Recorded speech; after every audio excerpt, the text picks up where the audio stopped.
નમસ્કાર. Virtual classroom training પ્રોગ્રામમાં આપનું હાર્દિક સ્વાગત છે.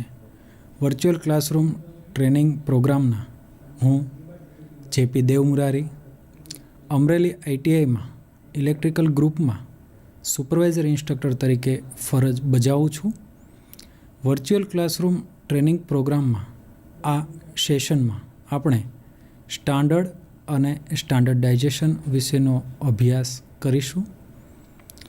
આ ટોપિક અંતર્ગત સ્ટાન્ડર્ડની ઉત્પત્તિ, સ્ટાન્ડર્ડની જરૂરિયાત, સ્ટાન્ડર્ડ એટલે શું, સ્ટાન્ડર્ડાઇઝેશન એટલે શું, સ્ટાન્ડર્ડાઇઝેશનની જરૂરિયાત, સ્ટાન્ડર્ડાઇઝેશન નિભાવતી કંપનીઝ વિશેનો અભ્યાસ કરીશું.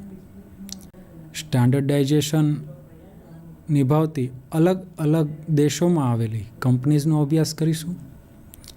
સ્ટાન્ડર્ડાઇઝેશન દ્વારા કયા કયા પ્રકારના અલગ અલગ સેક્ટરમાં આવેલા લોકોને થતા ફાયદાઓ વિશેનો અભ્યાસ કરીશું.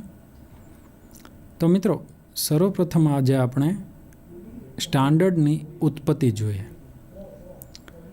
શરૂઆતમાં જો જોઈએ તો થોડા વર્ષો પહેલાં કે જ્યારે સ્ટાન્ડર્ડ શબ્દ વિશેની કોઈને વ્યાખ્યા ખબર નહોતી, ત્યારે જો કોઈ ખરીદદાર મારફત એક ચીજ વસ્તુ જ્યારે ઘરમાં લાવવામાં આવે છે, જો એના સ્પેસિફિકેશન્સ એ સમય મુજબના હોય અને જો સમય જતાં એ ચીજ વસ્તુ ખરાબ થઈ જતી હોય છે, તો જ્યારે સમય જતાં એ જ યુઝ ધરાવતી ચીજ વસ્તુ જો કોઈ બીજી કંપની મારફત ઉત્પાદિત થતી હોય અને જો એ જે તે સમયે ખરીદવામાં આવે, તો જૂની ખરીદવામાં આવેલી ચીજ વસ્તુ અને નવી ખરીદવામાં આવેલી ચીજ વસ્તુ આ બંનેના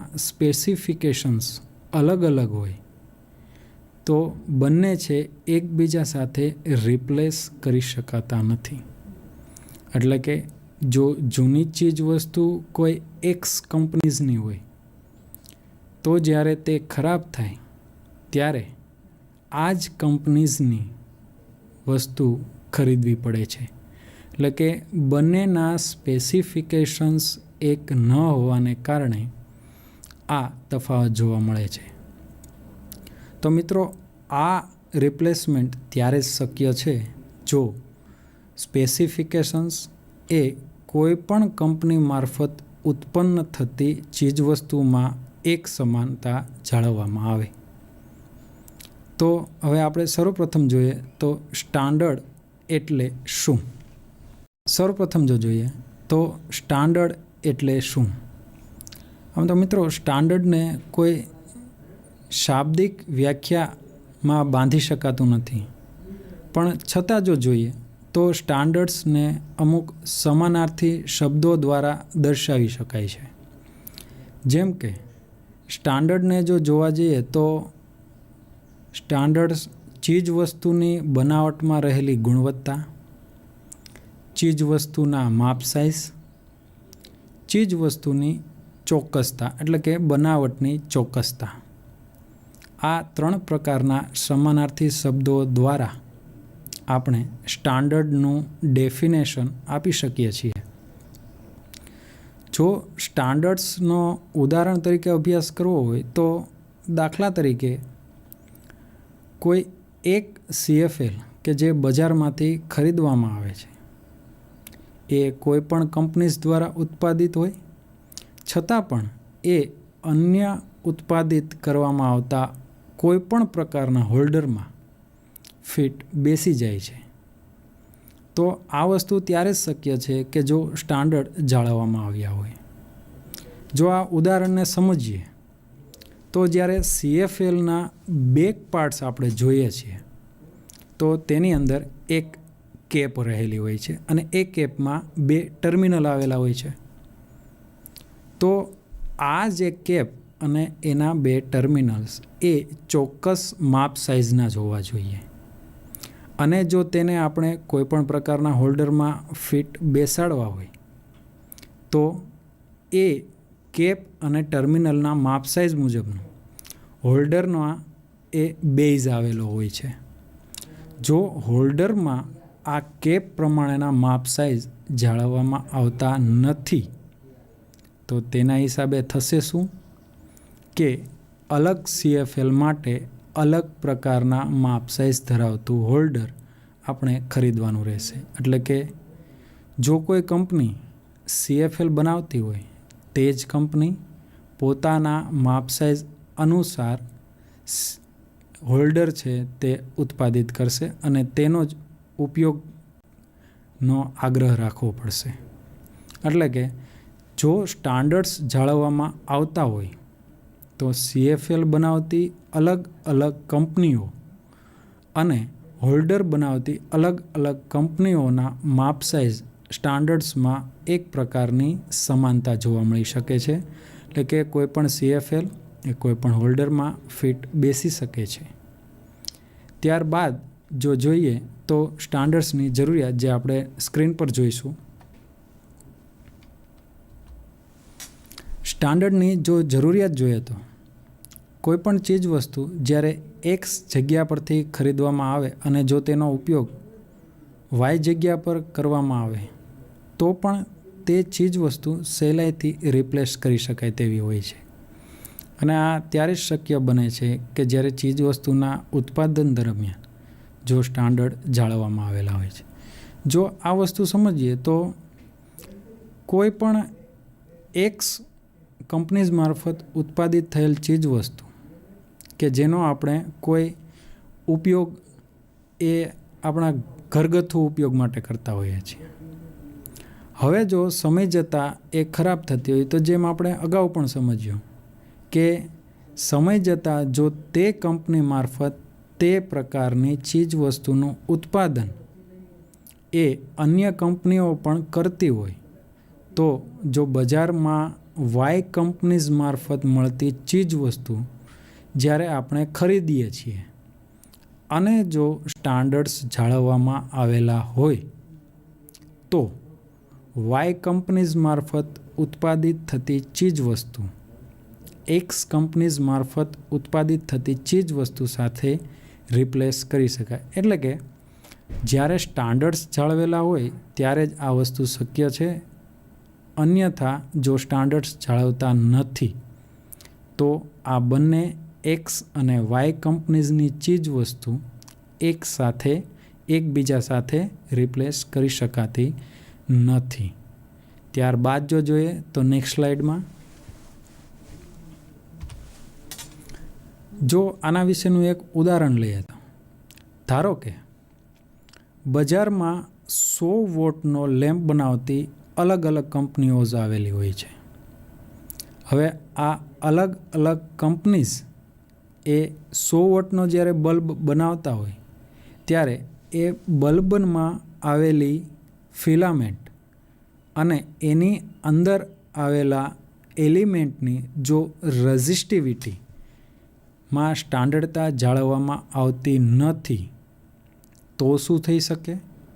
અને જ્યારે રજિસ્ટિવિટીમાં સ્ટાન્ડર્ડતા જાળવતા હોઈએ તો શું થઈ શકે એ જો જોઈએ તો જ્યારે અલગ અલગ કંપની જો એક જ પ્રકારની રેઝિસ્ટિવિટી જાળવતી હોય છે તો તેનાથી એ બલ્બ મારફત 100 વોટના લેમ્પ દ્વારા એ 100 વોટનું જ એનર્જી કન્ઝપ્શન થશે. જો બંને દ્વારા સ્ટાન્ડર્ડતા જાળવતી હોય તો આ બંનેનું કન્ઝપ્શન સેમ હશે. પરંતુ જ્યારે સ્ટાન્ડર્ડતા જાળવવામાં આવતી નથી તો X કંપનીઝ મારફત બનાવવામાં આવતો લેમ્પ એ કોઈ એક પ્રકારની વેલ્યુનું એનર્જી કન્ઝપ્શન કરશે, જ્યારે બીજા પ્રકારના કંપનીઝ દ્વારા બનાવવામાં આવતો લેમ્પ એ બીજા મૂલ્યનું એનર્જી કન્ઝપ્શન કરશે. જો એ પછીનું એક ઉદાહરણ જોઈએ તો નેક્સ્ટ સ્લાઇડમાં હવે જો વજનમાં સ્ટાન્ડર્ડતા ન જળવાતી હોય તો શું થઈ શકે? તો મિત્રો જ્યારે વજનમાં સ્ટાન્ડર્ડતા નથી જાળવવામાં આવતી તો તેનાથી એક ગેરફાયદો એ થઈ શકે કે જ્યારે આપણે બજારમાં કોઈ ચીજ વસ્તુ ખરીદવા જતા હોઈએ છીએ તો કોઈ પણ ચીજ વસ્તુ જ્યારે કેજીમાં મળતી હોય તો એના મારફત આપણે એક વજન મૂકવામાં આવેલું હોય છે. જ્યારે આ વજનમાં સ્ટાન્ડર્ડતા નથી જાળવવામાં આવતી અને કોઈ એક દુકાનદાર પાસે જો આપણે 1 કિલો સફરજન લેવા જઈએ છીએ તો એ દુકાનદાર પાસે 1 કિલો સફરજનમાં 5 નંગ સફરજન આવશે અને જ્યારે બીજી જગ્યા પર હું જો એ જ 1 કિલો સફરજન લેવા જાઉં તો ત્યાં વજનમાં સ્ટાન્ડર્ડતા ન જળવાતી હોય તો તેના મારફત મને 2 નંગ સફરજન આપવામાં આવશે. એટલે કે જ્યારે વજનમાં સ્ટાન્ડર્ડતા નથી જાળવવામાં આવતી તો થશે શું કે કોઈ એક દુકાનદાર આપણને અલગ વસ્તુ આપશે, જ્યારે બીજી દુકાનદાર પાસે જઈએ તો એના દ્વારા મળતી વસ્તુ પણ અલગ હોય છે. એટલે કે જો વજનમાં સ્ટાન્ડર્ડતા નથી જળવાતી તો ગ્રાહકને અલગ અલગ દુકાનદાર પાસેથી અલગ અલગ પ્રમાણમાં ચીજ વસ્તુ મળે. એટલે કે ગ્રાહકને છેતરાયાનો એક પ્રકારનો અનુભવ થશે, જેના કારણે ગ્રાહક અને દુકાનદાર વચ્ચેનું વાતાવરણ એ એક પ્રકારનું ખોરવાશે, વિશ્વાસનું વાતાવરણ નહીં રહે. જો સ્ટાન્ડર્ડતા જાળવવામાં આવે તો બંને વચ્ચેનું વાતાવરણ સુલેહભર્યું રહી શકે છે. ત્યારબાદની જો સ્લાઇડમાં જોઈએ તો ત્યારબાદ જો ઇલેક્ટ્રિકલ ઉદાહરણ લઈએ તો 3 પિન સોકેટમાં કોન્ટેક વચ્ચેના અંતરમાં જો એક સમાનતા ન જાળવવામાં આવે તો આ સોકેટમાં ફિટ થતો 3 પિન ટોપ 3 પિન સોકેટના કોન્ટેકના માપ સાઇઝ અનુસાર તૈયાર કરવા પડે છે કે જેથી તેમાં ફિટ બેસી શકે. હવે મિત્રો જો આ ઉદાહરણ લઈએ કે જે ઇલેક્ટ્રિકલ ઉદાહરણ છે તો જ્યારે આપણે બજારમાં 230 voltage 5 ampere FT type 3 pin plug socket લેવા જઈએ તો જ્યારે 3 પિન પ્લગ સોકેટના બેક પાર્ટમાં આપણે જોઈએ તો 3 ટર્મિનલ આવેલા હોય છે. તો આ 3 ટર્મિનલ કે જે ટ્રાયંગ્યુલર સ્વરૂપે હોય છે, જો તેની વચ્ચેની ચોક્કસ માપ સાઇઝના સ્ટાન્ડર્ડ્સ જાળવવામાં આવતા નથી તો ત્યારે શું થશે કે આ 3 પિન પ્લગ સોકેટમાં ફિટ થતો 3 પિન ટોપ એ પણ 3 પિન પ્લગ સોકેટના માપ સાઇઝ અનુસાર બનાવવો પડશે. એટલે કે જો અલગ અલગ કંપનીઝ અલગ અલગ 3 પિન ટોપના સ્ટાન્ડર્ડ અલગ અલગ બનાવવામાં આવતા હોય તો તેને અનુરૂપ તે કંપનીઝ મારફત 3 પિન પ્લગ સોકેટ બનાવવો પડે અથવા તો વાયસા વરસા કરવું પડે કે 3 પિન પ્લગ સોકેટ અનુસાર 3 પિન ટોપ બનાવવો પડે. તો મિત્રો જ્યારે સ્ટાન્ડર્ડતા જાળવવામાં આવે છે તો કોઈપણ કંપનીઝનો એક 3 પિન પ્લગ સોકેટ એમાં કોઈપણ કંપનીઝનું 3 પિન ટોપ એ ફિટ બેસી શકે છે. જો સ્ટાન્ડર્ડતા જાળવવામાં આવતી નથી તો શું થશે? એક્સ કંપનીનો 3 પિન પ્લગ સોકેટ લો, એ જ કંપનીની 3 પિન ટોપ એ જ બંને એકબીજામાં ફિટ બેસશે. જો અલગ અલગ કંપનીઝની અલગ અલગ ચીજ વસ્તુ લેવામાં આવશે તો બંનેના સ્ટાન્ડર્ડ્સમાં એક સમાનતા નહીં હોય, એક સૂત્રતા નહીં હોય, જેના હિસાબે એ બંને એકબીજા સાથે ફિટ બેસી શકશે નહીં. હવે જો નેક્સ્ટ સ્લાઇડ જોઈએ તો હવે આપણે સ્ટાન્ડર્ડાઇઝેશન એટલે શું તેનો અભ્યાસ કરીએ. તો ઉત્પાદિત ચીજ વસ્તુમાં સ્ટાન્ડર્ડ જાળવવાની પ્રોસેસ એટલે સ્ટાન્ડર્ડાઇઝેશન. તેના મારફત અલગ અલગ કંપની દ્વારા બનાવવામાં આવતી એ જ પ્રકારની ચીજ વસ્તુમાં એક સૂત્રતા જળવાઈ રહે છે. કે જેમ આપણે ઉદાહરણ લીધા કે જો સ્ટાન્ડર્ડતા નથી જળવાતી તો કયા પ્રકારના પ્રોબ્લેમ્સ આવી શકે છે. જાહેર જીવનમાં પણ આવી શકે અને ઘરગથ્થુ જીવનમાં પણ આવી શકે. તો મિત્રો, જ્યારે આ પ્રકારના પ્રોબ્લેમ્સ અનુભવવામાં વધારે પ્રમાણમાં અનુભવવા લાગ્યા તો એક પ્રકારની પ્રોસેસ વિકસાવવામાં આવી કે જે અન્વયે કોઈ પણ ચીજ વસ્તુનું ઉત્પાદન કરતી દરેક કંપનીઝ ચોક્કસ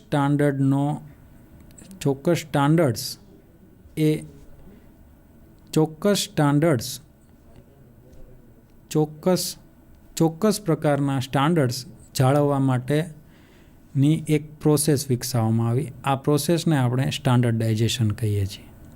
એટલે કે જો સ્ટાન્ડર્ડાઇઝેશન એટલે શું એને જો વ્યાખ્યાયિત કરવું હોય તો સ્ટાન્ડર્ડાઇઝેશન એટલે કે સ્ટાન્ડર્ડ જાળવવા માટેની એક પ્રકારની પ્રોસેસ. જો આ પ્રકારની પ્રોસેસ જાળવવામાં આવે તો થશે શું? તો આ પ્રકારની પ્રોસેસ દ્વારા અલગ અલગ ચીજ વસ્તુઓ બનાવતી કોઈ પણ કંપનીઝ એ પોતાના એક પ્રકારના સ્ટાન્ડર્ડ જાળવવા માટે સ્ટાન્ડર્ડ જાળવી શકશે અને તેનો ઉપયોગ કોઈ પણ વ્યક્તિ દ્વારા થઈ શકશે. તો આ જે આપણે જોયું એ સ્ટાન્ડર્ડાઇઝેશન જોયું. હવે નેક્સ્ટ સ્લાઇડ જોઈએ. જો સ્ટાન્ડર્ડાઇઝેશન માટેનું એક ઉદાહરણ જોઈએ તો દાખલા તરીકે 5 એમ્પિયર 230 વોલ્ટ એફટી પ્રકારની વન વે સ્વિચ બે અલગ અલગ કંપની દ્વારા બનાવવામાં આવે છે. તેમ છતાં પણ તે બંને કંપનીની સ્વિચના માપ સાઇઝ એક હોવાથી તે સહેલાઈથી કોઈ જૂની સ્વિચ સાથે રિપ્લેસ કરી શકાય છે. આ ઉદાહરણ જો સમજીએ તો કોઈ એક પ્રકારની કંપનીઝ કે જે 230 વોલ્ટેજ 5 એમ્પિયર એફટી ટાઈપની વન વે સ્વિચ બનાવતી હોય તો આ વન વે સ્વિચના બેક પાર્ટમાં આવેલા કોન્ટેક્ટ્સ, વન વે સ્વિચમાં વાપરવામાં આવેલું મટીરિયલની ગુણવત્તા અને તેના આ મટીરિયલમાં રહેલી ચોકસાઈ, જો આ દરેક પ્રકારના સ્ટાન્ડર્ડ્સ જાળવવામાં આવે અને જ્યારે એક્સ કંપનીઝ મારફત બનાવવામાં આવેલી ચીજ વસ્તુ એટલે કે અત્યારે જે લઈએ છીએ એ વન વે સ્વિચ જો એક્સ કંપનીઝ મારફત બનાવવામાં આવેલી હોય અને સમય જતાં જો ખરાબ થાય અને વાય કંપનીઝની લેવામાં આવે તો બંનેના જો સ્ટાન્ડર્ડાઇઝેશન પ્રોસેસ મારફત જો બંનેના સ્ટાન્ડર્ડ જાળવવામાં આવતા હોય તો બંને એકબીજા સાથે રિપ્લેસ કરી શકાય. આ ત્યારે જ શક્ય છે કે જો જે તે કંપનીઝ મારફત સ્ટાન્ડર્ડાઇઝેશન પ્રોસેસનો ઉપયોગ થતો હોય અને સ્ટાન્ડર્ડ્સ જાળવવામાં આવતા હોય. Next slide. ત્યારબાદ જો જોઈએ તો સ્ટાન્ડર્ડાઇઝેશનની જાળવણી કરવા માટે એક BIS નામની સંસ્થા સ્થાપવામાં આવી. આ સંસ્થામાં જાહેર જીવનમાં વાપરવામાં આવતી ચીજ વસ્તુ અને તેના માપ સાઇઝ, ગુણવત્તા વગેરેનો સર્વે કરવામાં આવ્યો. તો મિત્રો, સ્ટાન્ડર્ડાઇઝેશન એ પ્રોસેસ એ વિકસાવવામાં તો આવી પણ દરેક કંપનીઝ મારફત તેને ફરજિયાતપણે અનુસરવા માટે સરકારશ્રી દ્વારા એક પ્રકારની સંસ્થા વિકસાવવામાં આવી જેને BIS નામ આપવામાં આવ્યું. આ BIS એટલે કે B stands for bureau, I stands for Indian, S stands for standard એટલે કે બ્યુરો ઓફ ઇન્ડિયન સ્ટાન્ડર્ડ નામની એક સંસ્થા શરૂ કરવામાં આવી.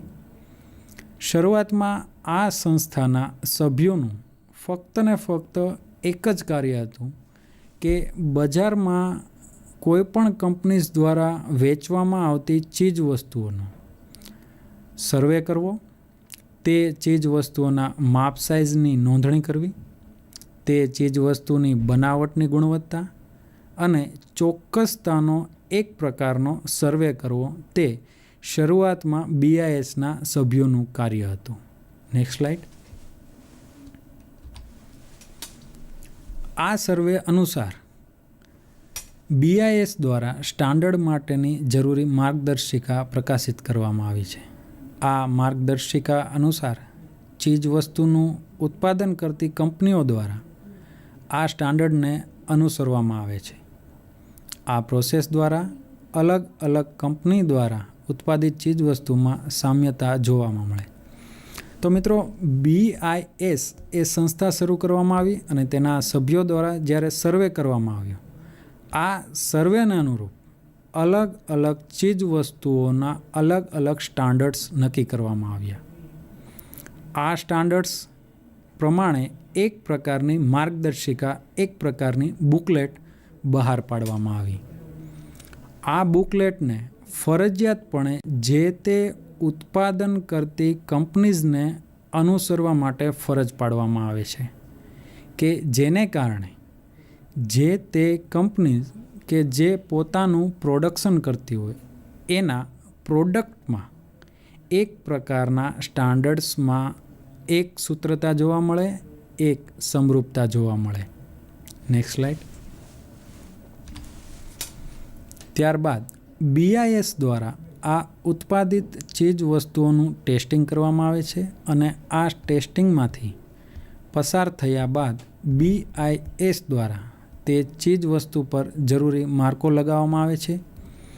આ ખાસ પ્રકારના માર્કાને ISIનો માર્કા તરીકે ઓળખવામાં આવે છે. જો BIS દ્વારા જરૂરી બુકલેટ બહાર પાડવામાં આવી અને તે દરેક પ્રકારની કંપનીઝ અનુસરે એવી ફરજ પાડવામાં આવી, પરંતુ એ ખરેખર કારણરૂપ સાબિત થયું છે કે નહીં તે તપાસવા માટે BIS કંપની મારફત જે તે પ્રોડક્શન કરતી પ્રોડક્ટ એને એક ટેસ્ટિંગ સ્વરૂપે સેમ્પલ ટેસ્ટ કરવામાં આવે છે અને આ ટેસ્ટિંગ દરમિયાન જો એ ચીજ વસ્તુમાં બુકલેટ પ્રમાણેના સ્ટાન્ડર્ડ્સ જોવામાં આવે તો BIS દ્વારા જે તે કંપનીની પ્રોડક્ટને ISIનો માર્કો લગાવવાની છૂટ આપવામાં આવે છે. એટલે કે જે તે કંપનીઝ દ્વારા બનાવવામાં આવેલ પ્રોડક્ટ એ દર્શાવવામાં આવેલ સ્ટાન્ડર્ડ્સને અનુસાર છે એવું નક્કી કરવામાં આવે છે, જે અંતર્ગત તેને એક પ્રકારનું ચિહ્ન, એક પ્રકારનો માર્કો આપવામાં આવે છે, જેને આપણે ISIનો માર્કો કહેતા હોઈએ છીએ. Next slide. ISI એટલે શું? ISI એટલે ઇન્ડિયન સ્ટાન્ડર્ડ ઇન્સ્ટિટ્યૂટ, કે જેના દ્વારા એક પ્રકારની ચીજ વસ્તુનું ઉત્પાદન કરતી અલગ અલગ કંપની મારફત પણ એક જ પ્રકારના સ્ટાન્ડર્ડ જાળવવા શક્ય બને છે. હવે મિત્રો, આ જે આપણે જોયું કે ISIનો એક પ્રકારનો માર્કો BIS મારફત આપવામાં આવે છે. હવે ખરેખર આ ISI એટલે શું? ISIમાં I stands for Indian, S stands for Standard, I stands for Institution, એટલે કે ઇન્ડિયન સ્ટાન્ડર્ડ ઇન્સ્ટિટ્યૂટ. આ અંતર્ગત જો જોઈએ તો જે તે કંપનીઝ મારફત જ્યારે આ પ્રકારનો માર્કો જે તે પ્રોડક્ટ પર લગાવવામાં આવે તો એનો મતલબ એ થાય છે કે તેના દ્વારા બ્યુરો ઓફ ઇન્ડિયન સ્ટાન્ડર્ડની બુકલેટમાં દર્શાવ્યા પ્રમાણેના સ્ટાન્ડર્ડ્સ એ જાળવવામાં આવ્યા છે, જે અંતર્ગત તેની પ્રોડક્ટ પર જે તે કંપનીઝ ISIનો માર્કો લગાવી શકે છે, જે આપણે ISIનો માર્કો લગાવેલી ચીજ વસ્તુમાં સ્ટાન્ડર્ડ્સ જાળવેલા હોય છે એવું નક્કી કરી શકીએ છીએ. Next slide. આ ઉપરાંત કોઈપણ કંપની દ્વારા ઉત્પાદિત ચીજ વસ્તુઓની ગુણવત્તા અને સ્ટાન્ડર્ડ અનુસરણા જાળવવા માટે અલગ અલગ કોડ દર્શાવતી એક ઓર્ગેનાઇઝેશન તૈયાર કરવામાં આવી. તેને ISO ઇન્ટરનેશનલ સ્ટાન્ડર્ડ ઓર્ગેનાઇઝેશન દ્વારા ઓળખવામાં આવે છે. તો મિત્રો, જેમ ISIનો માર્કો વિકસાવવામાં આવી તેમ BIS મારફત અલગ અલગ પ્રકારના સ્ટાન્ડર્ડાઇઝેશન અલગ અલગ સેક્ટરમાં જાળવવા માટે એક પ્રકારના કોડ દર્શાવતી સંસ્થા એટલે કે ISO કે જેના મારફત અલગ અલગ પ્રકારના કોડ માટેના સર્ટિફિકેશન્સ આપવામાં આવે છે તે વિકસાવવામાં આવી. જો ISO જોઈએ તો I stands for Indian standards organisation, અથવા તો ISO એટલે કે ઇન્ડિયન સ્ટાન્ડર્ડ ઓર્ગેનાઇઝેશન, અથવા તો ઇન્ડિયન ઓર્ગેનાઇઝેશન ફોર સ્ટાન્ડર્ડ્સ એવું કહી શકાય છે. તો આ કંપનીઝ મારફત અલગ અલગ પ્રકારના સેક્ટરમાં અલગ અલગ પ્રકારના સ્ટાન્ડર્ડાઇઝેશનની પ્રોસેસ માટેના એક પ્રકારના કોડ દર્શાવતું સર્ટિફિકેશન્સ આપવામાં આવે છે, જેને આપણે ISO સર્ટિફિકેશન્સ તરીકે ઓળખતા હોઈએ છીએ. Next slide. ISO એટલે શું? તો જેમ આપણે કીધું કે ઇન્ટરનેશનલ ઓર્ગેનાઇઝેશન ફોર સ્ટાન્ડર્ડ્સ, એટલે કે આ અંતર્ગત જો જોઈએ તો આ સર્ટિફિકેટ જરૂરી ડોક્યુમેન્ટેશન, સેફટી અને ક્વોલિટી કંટ્રોલ માટે આપવામાં આવે છે. દાખલા તરીકે ISO 9001, 2008. ISO મારફત જ્યારે કોઈ પણ કંપનીઝને સર્ટિફાઈડ કરવામાં આવે છે તો તેનાથી થશે શું કે ISO મારફત જ્યારે કોઈ પણ કંપનીઝ સર્ટિફાઈડ છે તો તે કયા પ્રકારના કોડ માટે સર્ટિફાઈડ થઈ છે તે જણાવવામાં આવશે. એટલે કે કોડ પરથી તમે સમજી શકો છો કે કોડ પરથી સમજી શકાય છે કે ISO સર્ટિફિકેશન્સ એ કયા પ્રકારના સર્ટિફિકેશન્સ માટે આપવામાં આવ્યું છે, અથવા તો કયા પ્રકારના ટોપિક્સ માટે આપવામાં આવ્યું છે. તો મિત્રો જો એ અંતર્ગત જોઈએ તો ISO સર્ટિફિકેશન્સ એ સેફટી, ક્વોલિટી કંટ્રોલ અને ડોક્યુમેન્ટેશન માટે આપવામાં આવે છે. એટલે કે કોઈ એવી ચીજ વસ્તુ કે જેના મારફત પ્રોડક્ટ વિકસાવવામાં આવતી હોય, પ્રોડક્ટ ડેવલપ કરવામાં આવતી હોય તો તેને ક્વોલિટી કંટ્રોલ માટે આપી શકાય. જ્યારે કોઈ પણ સેફટીની જરૂરિયાત હોય તો તે ISO મારફત સેફટી કંટ્રોલ માટેનું સર્ટિફિકેશન આપવામાં આવે છે. જો કોઈ ગવર્મેન્ટ સંસ્થા હોય તો તેને આપણે ડોક્યુમેન્ટેશન માટેનું ISO સર્ટિફિકેશન્સ આપીએ છીએ. ત્યારબાદ નેક્સ્ટ સ્લાઇડ. સ્ટાન્ડર્ડાઇઝેશનના ફાયદા. ઉત્પાદિત ચીજ વસ્તુની ગુણવત્તા સારી હોય છે. અલગ અલગ ચીજ વસ્તુમાં તથા કામમાં સલામતી રહે છે. વસ્તુ તથા કામમાં એક સૂત્રતા જળવાઈ રહે છે. દુકાનદાર મારફત ગ્રાહકને છેતરાવાનો ભય ઓછો રહે છે. જો ગ્રાહકને છેતરાયાની અનુભૂતિ થાય તો ગ્રાહક દ્વારા ગ્રાહક સુરક્ષામાં કેસ કરી પોતાનું રિફંડ મેળવી શકે છે. ISI માર્કાવાળી ચીજ વસ્તુની ખરીદ વેચાણના કારણે દુકાનદાર અને ગ્રાહક વચ્ચે વિશ્વાસનું વાતાવરણ સર્જાય છે. ડ્રોઈંગમાં વાપરવામાં આવતા સ્ટાન્ડર્ડ સિમ્બોલના કારણે કોઈ એક વ્યક્તિ દ્વારા દોરવામાં આવેલો સર્કિટ ડાયાગ્રામ અન્ય કોઈ પણ વ્યક્તિ સમજી શકે છે. આથી કોઈ પણ પ્રકારનું મેન્ટેનન્સ કરી શકાય છે.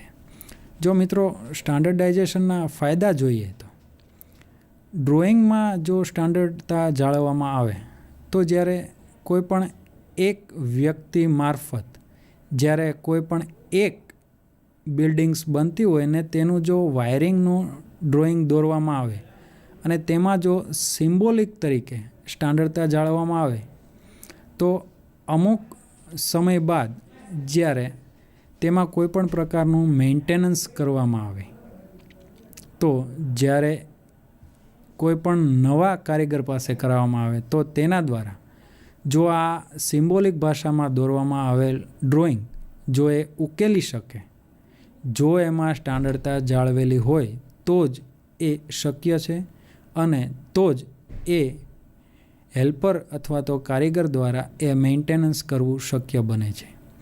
તો જ્યારે સ્ટાન્ડર્ડતા જાળવવામાં આવે છે તો આ એક પ્રકારની સહાનુભૂતિ થાય છે, એક પ્રકારની એક સૂત્રતા રહે છે કે જેના કારણે મેન્ટેનન્સ કરી શકાય. અને જો ડ્રોઈંગમાં આ પ્રકારની સ્ટાન્ડર્ડતા જાળવવામાં આવેલી હોય તો જ આ શક્ય બને છે. Next slide. વિશ્વમાં સ્ટાન્ડર્ડાઇઝેશન માટે ઘણી સંસ્થા આવેલી છે, જે નીચે મુજબ છે: ISO international standard organisation, JIS Japanese industrial standard, BSI British standard institute, ASN American standard association. Standardisation દ્વારા ગ્રાહકને પણ ઘણા ફાયદાઓ થાય છે, જે નીચે મુજબ છે: ગ્રાહકને સ્ટાન્ડર્ડ ધરાવતી ચીજ વસ્તુ ખરીદવામાં ઘણા વિકલ્પો મળે છે. ખરીદવામાં આવેલ ચીજ વસ્તુ સામે સલામતીની ખાતરી આપવામાં આવે છે.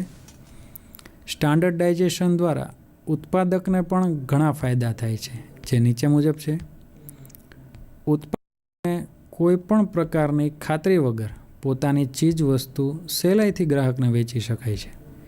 જરૂરી કોન્ટ્રાક્ટ મેળવવા માટે ખાતરી આપતા આધાર તરીકે પણ આપી શકાય છે.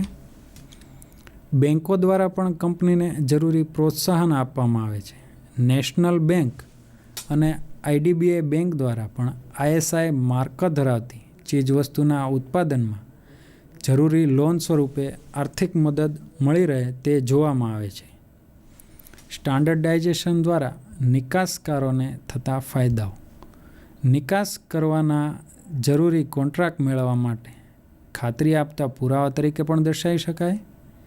નિકાસ કરવામાં જરૂરી ચકાસણીમાંથી મુક્તિ મેળવી શકાય છે. આ ઉપરાંત દેશમાંથી બહાર જતી ચીજ વસ્તુ માટે જરૂરી ચકાસણીમાંથી મુક્તિ મળતી હોય ખર્ચ, સમય અને મહેનત બચે છે. વિદેશમાં વેચાતી વસ્તુને સેલિંગ કરવા માટે લાગતો ખર્ચ પણ ઓછો થાય છે. તો મિત્રો, વર્ચ્યુઅલ ક્લાસરૂમ ટ્રેનિંગ પ્રોગ્રામના આ સેશનમાં આપણે સ્ટાન્ડર્ડ અને સ્ટાન્ડર્ડાઇઝેશન એટલે શું આ ટોપિકનો અભ્યાસ કર્યો. આ ટોપિક અંતર્ગત સ્ટાન્ડર્ડની ઉત્પત્તિ, સ્ટાન્ડર્ડ એટલે શું, સ્ટાન્ડર્ડની જરૂરિયાત, સ્ટાન્ડર્ડાઇઝેશન એટલે શું, સ્ટાન્ડર્ડાઇઝેશનની જરૂરિયાત, તેના અલગ અલગ ઉદાહરણો, સ્ટાન્ડર્ડાઇઝેશન નિભાવતી કંપની, અલગ અલગ દેશોમાં સ્ટાન્ડર્ડાઇઝેશન નિભાવતી કંપનીઓ અને અલગ અલગ સેક્ટરમાં જો સ્ટાન્ડર્ડ અને સ્ટાન્ડર્ડાઇઝેશન જાળવવામાં આવે તો અલગ અલગ વ્યક્તિઓને થતા ફાયદા અંગેનો અભ્યાસ કર્યો. મિત્રો, સ્ટાન્ડર્ડ અને સ્ટાન્ડર્ડાઇઝેશનના આ ટોપિક આપને ભવિષ્યમાં પણ અલગ અલગ પ્રકારના સ્ટાન્ડર્ડ્સનો અભ્યાસ કરવા માટે ફાયદારૂપ થશે તેવી આશા સાથે હું મારો આ લેક્ચર પૂરો કરું છું. આવતા સેશનમાં ફરી મળીશું. ધન્યવાદ.